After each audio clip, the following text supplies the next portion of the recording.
Welcome to the summary video for week 1 of the TEL-MOOC.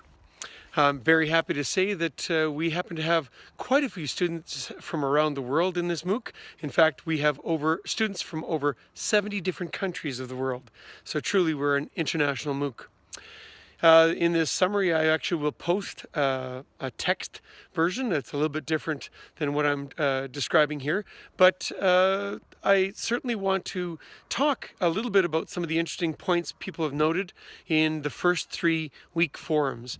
In the first forum, week 1.1 forum on the community of inquiry, one of the things you might note is that when you click and watch a video, the forum discussion that describes the activities is directly below there.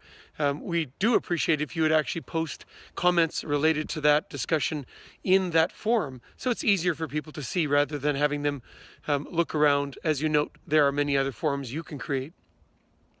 Anyway, community of inquiry, as we discussed, is one framework for understanding how technology and education can be delivered both in online or blended scenarios. And of course, in fully classroom scenarios, it works as well. One of our students notes, I think the primary benefit of community of inquiry in technology-enabled learning is the ability of the framework to create a sense of place for the learning environments, particularly in the case of distance education, where a traditional place, meaning a classroom full of learners, teachers, and resources, which is the place, happens to be missing. Topic 1.2, we discussed 2 specific components of frameworks that are along technology or that we'll be using later on in this MOOC, and that is the TPAC framework as well as the TIM framework. And as people have noted, these frameworks are a little bit different. TPAC speaks about technology, pedagogy, and content knowledge required for teachers to be able to be effective with technology in the classroom.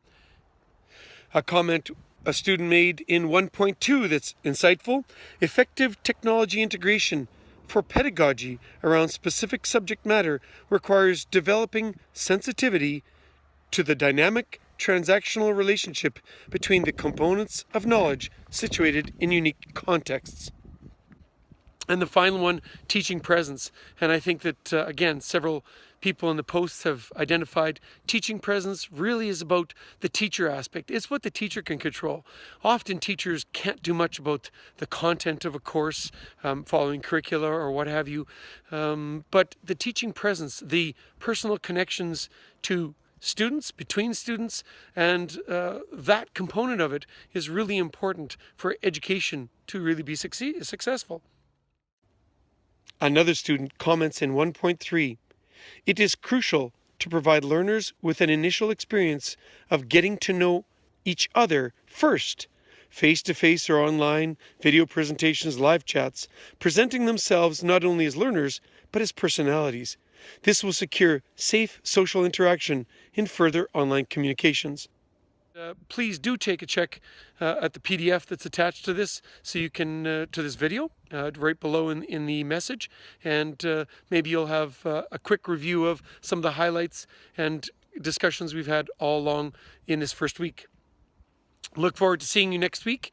And if you're happening to wonder what I'm doing outside, well, I'm actually for some people, they're not familiar with winter, so I figured, well, I'll show them what winter looks like.